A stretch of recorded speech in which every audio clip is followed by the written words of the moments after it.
السلام علیک یا بقیۃ اللہ،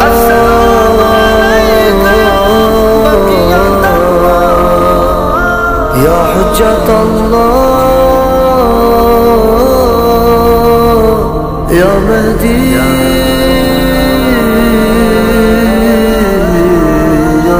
مہدی۔ السلام علیک یا بقیۃ اللہ، یا حجت اللہ، یا مہدی۔ اے مولا ہمارا ہے تم سے یہ وعدہ کہ ہم زندگی کو سجاتے رہیں گے۔ اے مولا ہمارا ہے تم سے یہ وعدہ کہ ہم زندگی کو سجاتے رہیں گے، مٹا کر رہیں گے ستم۔ آپس میں ایک کریں کسی نہ کسی طرح، سارے مومنین کو، سارے مومن ایک دوسرے کے دست و بازو ہیں، ایک دوسرے کی طاقت ہے، کمر کا زور ہے، ہر لحاظ سے ہم ایک خاندان ہیں، ایک گھر کے افراد کی طرح ہیں۔ کوشش کریں سارے لوگ یہ ماحول پیدا کریں۔ جو بھی شخص اس ماحول کو خراب کرنے کی کوشش کر رہا ہے وہ غلطی پر ہے، وہ غلط کر رہا ہے۔ آپ کا اور میرا نقصان ہو برداشت کر سکتے ہیں، امام وقت کا نقصان کر رہا ہے، صرف اتنا کچھ ہے۔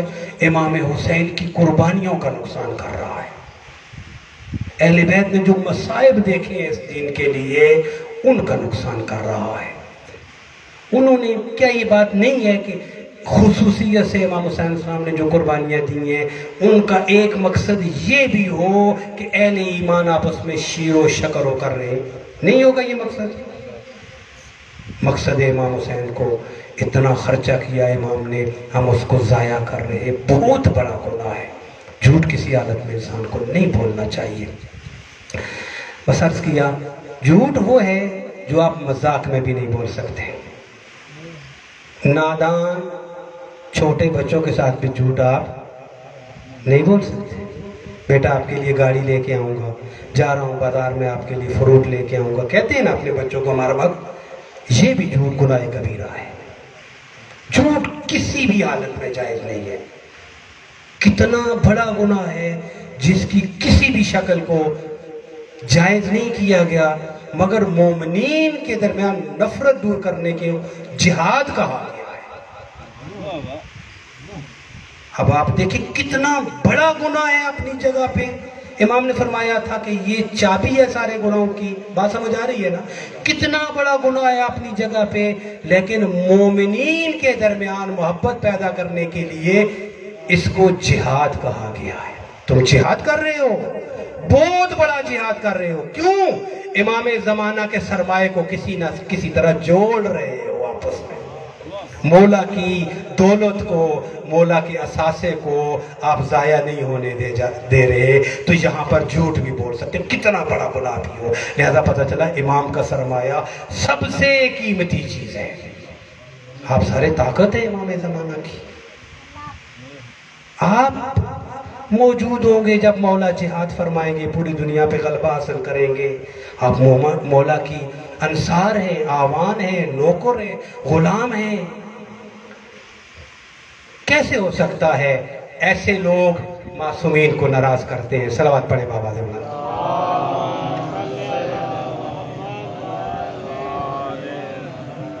یہاں ہی بھی بات ختم کریں۔ فرمایا یا ایھا الذین آمنوا اتقوا اللہ وَكُونُوا مَعَ الصَّادِقِينَ۔ اور کچھ کہنا تھا، اے لوگوں مومن بنو، متقی بنو، وَكُونُوا مَعَ الصَّادِقِينَ، اور سچوں، کونوا مع الصادقین، سچوں کے ساتھ ہو جاؤ، سچوں کے ساتھ ہو جاؤ۔ میں نے کل بھی یہاں ایک جملہ کہا تھا، پیغمبر نے گواہوں کی جب بات چل رہی تھی، پیغمبر نے سب سے بڑا جو کام کیا تھا وہ یہ تھا، اپنے آپ کو صادق منوایا تھا، صادق منوایا تھا۔ اور خدا نے مباہلہ میں جب یہ 5 ہستیاں گئیں تو ان کے پاس سب سے بڑا جو سرٹیفکیٹ تھا وہ یہ تھا کہ یہ سچے، ان سچوں نے سچا ہونے کی وجہ سے خدا کی توحید اور دین اور اسلام بچا دیا. اسی طرح ہے نا، ان کی صداقت دلیل بن گئی کہ وہ وحدہ لا شریک ہے، اس نے جو دین بنایا ہے وہی دین برحق ہے. کون سی صفت اہل بیت کی؟ سچا ہونا، صادق ہونا. یہ سچے تھے. ان کے مقابلے میں جو آیا وہ کیا تھا؟ بولا کرے نا، وہ کیا تھا؟ جھوٹا تھا. اگر وہ جھوٹا تھا، مجھے معاف کرنا، میں بھی کبھی کبھی ان کے مقابلے میں آتا ہوں. انداز مختلف ہوتا ہے. امام فرماتے ہیں، مثال دیتا ہوں، آپ کے چھٹے مولا کی وصیت ہے، زندگی کی آخری حدیث ہے، زندگی کا آخری فرمان ہے صادق آل محمد کا. فرماتے ہیں لا تنال شفاعتنا من استخف بالصلاۃ. ہم اس شخص کی شفاعت نہیں کریں گے. نہیں کہا میں نہیں کہا، ہم کہا. ہم سے مطلب کیا ہے؟ سارے. شفاعتنا، نا کا لفظ جمع کا ہے. لا تنال شفاعتنا من استخف بالصلاۃ، جس نے نماز کو اول وقت میں اہمیت دے کر نہ پڑھا، ہم اس کی شفاعت نہیں کریں گے. زبردستی کرا سکتے ہیں ہم شفاعت؟ اگر وہ امام ہیں، وہ اللہ کی حجتیں ہیں، تو ان کے پاس طاقت موجود ہے. زبردستی نہیں کرا سکتے. ہاں کریمی کر دیں الگ بات ہے، لیکن پیغام کیوں دیا امام نے؟ آخری حدیث ہے، آخری. اس کے بعد پھر کوئی حدیث نہیں ہے سرکار صادق آل محمد کی. آخری حدیث وصیت میں چھوڑ کر گئے ہیں. وصیت آپ کو پتہ ہے کیا ہوتی ہے؟ مجھ جیسا گناہگار انسان جو سر سے لے کر پاؤں تک لبریز ہے گناہوں سے، جس کا ایک ایک مسام گناہوں سے بھرا ہوا ہے، اگر مجھے بھی موت آنے والی ہو، موت کے وقت، موت کے نزدیک میں بھی اگر اپنے ورثاء کو وصیت کروں، میری وصیت بھی واجب ہو جاتی ہے. اتنا گناہگار انسان، میری وصیت کے لیے ایک شرط ہے، شریعت کے خلاف نہ ہو، تب واجب ہوتی ہے. ورثاء پر واجب ہوتی ہے. آپ وارث نہیں ہیں امام صادق کے، آپ جعفری نہیں ہیں. یہ وصیت کس کو کی تھی میرے مولا نے؟ آپ کو اور مجھے کی تھی. کہا ہم اس کی شفاعت نہیں کریں گے جس نے نماز کو اول وقت میں پوری اہمیت کے ساتھ اہمیت دے کر نہ پڑھا. بولا کیا کہنا چاہتے ہیں؟ امام نماز کی اہمیت بتانا چاہتے ہیں. بہت بڑی اہمیت ہے. میں نے اس دن ایک جملہ کہا تھا، پیارا جملہ ہے، آپ کو لطف آئے گا اس سے. آگے ذہن میں تو عرض کرتا ہوں. پیغمبر نے فرمایا، صلوات پڑھیں نبی کی ذات پہ بلند تر.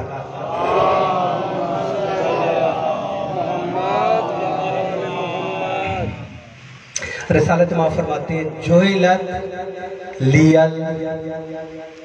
جوہلت الصلاۃ قرۃ عینی. وہ دوسری حدیث تھی، جوہلت لی الارض مسجدہ. فرماتے ہیں نماز کو میری آنکھوں کی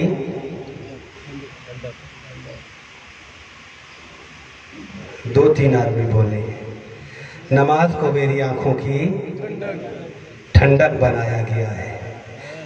جوہلت الصلاۃ قرۃ عینی، نماز کو میری آنکھوں کی ٹھنڈک بنایا گیا ہے. میں کہتا ہوں کوئی بھی اہمیت نہ ہو نماز کی، قرآن کی کسی بھی آیت کو نہ لے، کسی بھی حدیث کو نہ لے، یہ جملہ بھی اگر آپ عاشق ہیں کافی ہے، رسول کی آنکھوں کی ٹھنڈک ہے.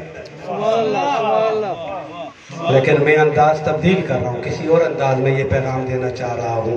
ایک مرتبہ پیغمبر نے حدیث قصہ میں فرمایا، حسین ثمرۃ فؤادی وقرۃ عینی.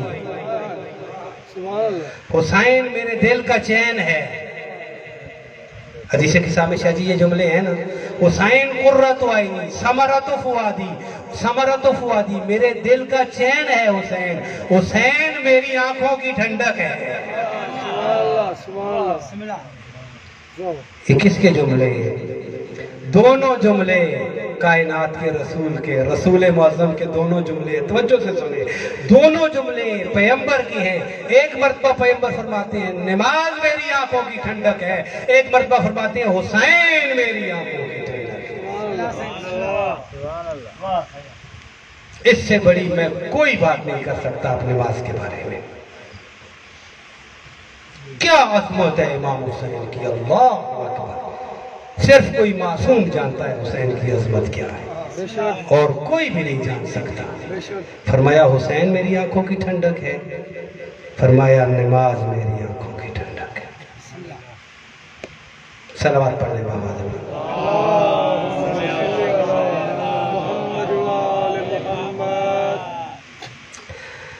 اس لیے لعنت پہ بات آئی تھی، لعنت والی بات کو ختم کروں۔ لعنت کون کرے، کس پہ کرے، کیوں کرے لعنت، کیوں لعنت؟ بچہ نہیں کیا کرو باتیں۔ کیوں لعنت صلوات سے بھی بڑی عبادت ہے؟ ایک سوال ہے نا شاہ جی، صلوات جس کا ثواب وہ ملک نہیں لکھ سکتا، لعنت اس سے بھی بڑی عبادت ہے۔ یہ جو اس سے بھی بڑی عبادت ہے لعنت، یہ کون سی لعنت ہے، یہ کیسی لعنت ہے؟ میں سارا دن جھوٹوں پر لعنت کروں، ظالموں پر لعنت کروں، بے حیاؤں پر لعنت کروں، بے غیرتوں پر لعنت کروں، بے وفاؤں پر لعنت کروں، جتنے جتنے ظلم لوگوں نے اہل بیت کے ساتھ کیے ہیں ایک ایک گن لو، میں ان پہ لعنت کروں۔ اس کا مطلب ہے کہ لعنت گناہوں پر ہے، لعنت جھوٹوں پر ہے، لعنت ظالموں پر ہے، لعنت نامحرموں کے ساتھ غلط تعلقات رکھنے والوں کو پر ہے۔ یزید محرم رشتوں کے ساتھ غلط تعلقات رکھنا چاہتا تھا، اپنی پھوپھی سے بدکاری کرنا چاہتا تھا، اس لیے یزید پر لعنت ہوئی ہے۔ یزید اور بہت سارے کام کرتا تھا، میری بات پھیلی جاتی ہے جہاں شروع کرتا ہوں۔ یزید کیا کیا کام کرتا تھا، 3-4 گن دیتا ہوں، بات آگئی۔ یزید جانوروں کو آپس میں لڑاتا تھا، پرندوں کو آپس میں لڑاتا تھا، بٹیر لڑاتا تھا، مرغے لڑاتا تھا۔ یزید جانوروں کے کان کٹتا تھا، بندر نچاتا تھا، بدفعلی کرتا تھا دونوں جنسوں کے ساتھ، اور بہت سارے ایسے کام یزید کرتا تھا۔ اس وجہ سے یزید پر لعنت ہے۔ کیوں لعنت اتنا بڑا عمل ہے اسلام میں؟ لعنت وہ کرے جو جس پر لعنت کر رہا ہے، جس وجہ سے وہ کام خود نہ کرتا۔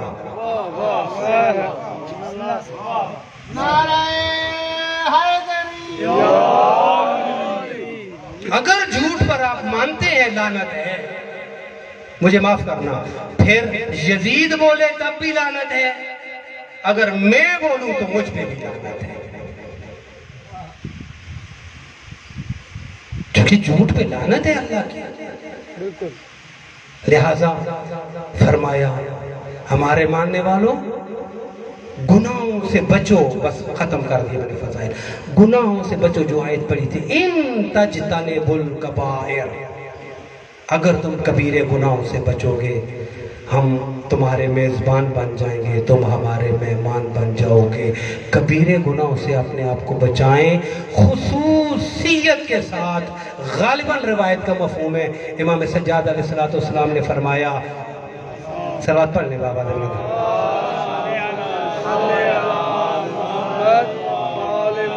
فرماتے ہیں ہمارے ماننے والا وہ گناہ کبھی نہیں کر سکتا جو گناہ یزید کیا کرتا تھا، شراب بھی پیتا تھا، سارے کبیرے گناہوں سے بچے، لیکن امام نے فرمایا ہمارا ماننے والا کبھی وہ گناہ نہیں کر سکتا جو یزید کیا کرتا تھا۔ شغل پڑھیں جا کے، آپ کے پاس گوگل میں ابھی موجود ہوگا، یزید کے شغل کا کہتے ہیں ان کو، یزید کے وہ کام جو یزید کیا کرتا تھا، مشاغل یزید لکھیں، سارے سامنے آ جائیں گے، یزید کیا کیا کام کرتا تھا۔ اسی وجہ سے، انہی کاموں کی وجہ سے امام حسین کے مقابلے میں آیا تھا۔ وہ اپنے کاموں کو جاری رکھنا چاہتا تھا، امام روکنا چاہتے تھے ان کاموں سے۔ یہی کچھ تھا حسین کا اور یزید کا اختلاف۔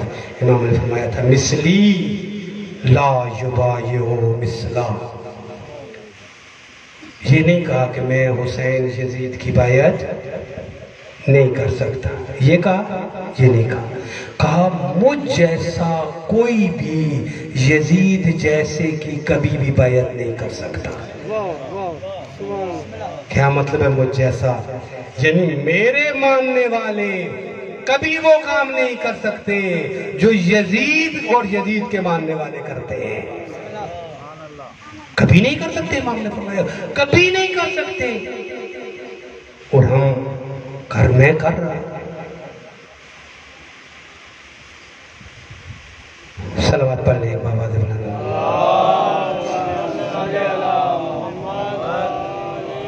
لہذا اس